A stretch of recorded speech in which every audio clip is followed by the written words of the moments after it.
At ngayon nga po para po malaman na po natin na magiging lagay ng ating panahon para po sa araw na ito, makakasama po natin ang isa sa mga weather forecasters ng Pag-asa, walang iba, kundi si Mr. Buddy Javier. Good morning, Mr. Javier. Magandang umaga naman, Amor. Mr. Javier, sa mga oras sa ito, nasaan na po ba ang lokasyon ng low pressure area na binabantayan po natin sa loob ng ating Philippine Area of Responsibility at kamusta na po yung lagay nito ngayon? Ito po ba ay lumakas palalo o ngayon po ay kasalukuyan itong humihina? Sa ngayon po, as of 4 a.m. kanina, yung pong binabantayan natin na low pressure area ay nasa layong 120 km east of Giwan, Eastern Samar. Yung coordinates niya po nasa 10.5 degrees north and 127.0 degrees east. At base doon sa nakikita namin, ito po ay lumalakas po at anytime this day hanggang bukas po, posible po itong maging ganap na bagyo po. Naku, ayan po, ulitin ko lamang po, no, narinig po natin mula po kay Mr. Javier na posible pa rin po na ito ay lumakas pa sa mga susunod na oras dahil nga po ito ay nasa karagatan o nasa body of water. At dito nga po ito kumukuha ng moisture at ito nga po ay posible na maging isang ganap na bagyo. Kaya patuloy po natin yung babantayan.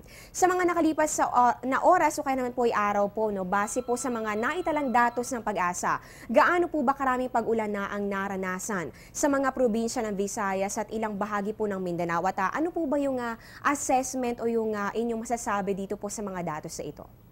Sa mga pag-ulan po dito po sa Kabisayaan, from 8 p.m. kagabi hanggang alas 2 kaninang umaga, ito po yung mga naitala nating mga pag-ulan. Dito po sa Giwan, naitala po 7 mm po. Dito naman sa Borongan, nasa 5 mm po. At dito naman sa bandang Katarman, nasa 1 mm lang po. At dito naman po sa Mindanao, yung Cagayan de Oro lang po ang meron tayong naitalang mga pagulan, nasa 2 mm lang po. Okay, so ayan po, nabigyan po tayo ng ideya kung gaano po ba kadaming pag-ulan na ang naitala ng Pag-asa nitong mga nakalipas sa oras. Yan nga po ay dulot nitong patuloy na pag-iral nitong low pressure area sa loob ng ating POR. So ito naman, Mr. Javier, ano po ba ang magiging lagay ng ating panahon para sa araw nito ng Huwebes at saan sa mga areas po ba makakaranas pa rin ng maulang panahon sa mga susunod na mga oras? Sa ngayon po ang Silangang Kabisayan at Caraga ay makakaranas ng maulap na kalangitan na may katamtaman hanggang sa kuminsan, malakas na pag-ulan at pagkidlat pagkulog na maaari pong magdulot ng mga pagbaha at pagguho ng lupa. Dito naman po sa Cagayan Valley at lalawigan ng Aurora, magiging maulap na may mahinang pag-ulan. Samantala dito sa bandang Metro Manila at ang natitirang bahagi ng Luzon ay magiging bagyang maulap na may mahinang pag-ulan. Samantala dito sa natitirang bahagi ng bansa, dito po sa Mindanao, ay magiging bagyang maulap hanggang sa maulap na may pulupulong mahinang pag-ulan po.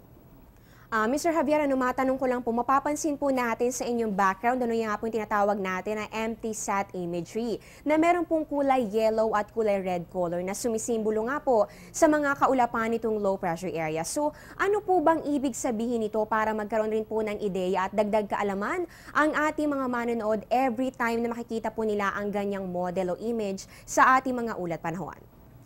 Kapag po nakakita po kayo ng medyo blue o kaya black, ibig sabihin nito light rains. Pagka yellow naman po, ibig sabihin na moderate rains. Samantala yung pag nakikita niyo yung pulang-pula na po, yung pulang-pula, ito po yung red po, heavy po. Ibig sabihin pagka blue, light rains, nasa less than 2.5 mm po. Pagka yellow, moderate. Ito naman po ay nasa 2.5 hanggang 7.5 mm po na ulan. Pagka red o kaya tinatawag nating heavy, posible itong more than 7.5 mm po ang ulan.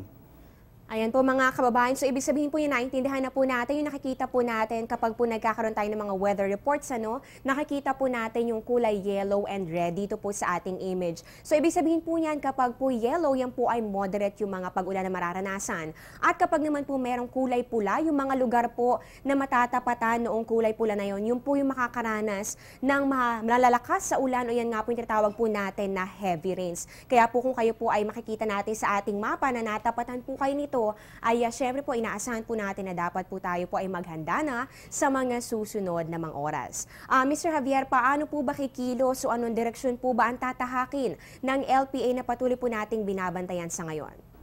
Base doon sa analysis namin kagabi, itong LPA, papaakyat siya pero kumbaga sa bagyang lumalayo. Pero yung kaninang umaga, bumaba na siya, bagya nang bumaba at lumalapit na dito sa Kabisayan. Kaya nasabi ko kanina na anytime this day, posible na siyang maging ganap na bagyo po. At kung sakasakaling papasok ito, dito po sa bandang Visayas po, Visayas area po.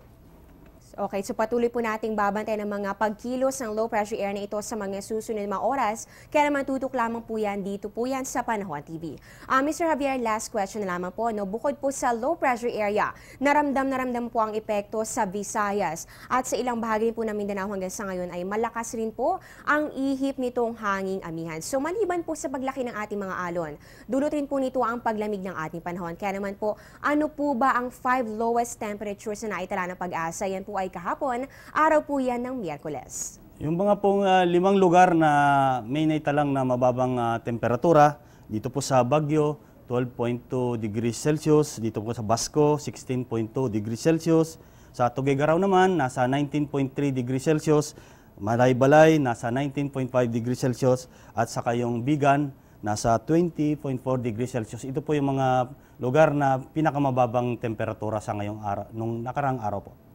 Mapapansin po natin na mas matataas po ngayong mga temperatura no kumpara po nitong weekend dahil nga po nitong weekend ay naitala po ang temperaturang umabot lamang ng 9.6 degrees Celsius. Diyan po yan sa Baguio City at ngayon nga po nabanggit po ni Mr. Javier, kahapon po araw ng Miyerkules ay naitala po natin ang 12.2 degrees Celsius sa Baguio City. Okay, maraming salamat po Mr. Bud Javier sa iblahang impormasyon tungkol sa lagay ng ating panahon. Meron ka na lang po ba mga reminders o kaya naman po ay mga tips para po sa ating mga kababayan? Sa ating mga kababayan, lalo po yung mga kababayan natin mangingisda at yung mga maglalayag po, lalo yung mga maliliit na sasakyang pandagat, na wag munang pumalaot po sa seaboards po ng buong Luzon at saka yung seaboards po ng Eastern Visayas. Dahil po maalon hanggang sa napakaalong karagatan, mula 3.4 hanggang 5.0 meters po ang taas po. Natunghan nga po natin si Mr. Buddy Javier na weather forecaster ng Pag-asa.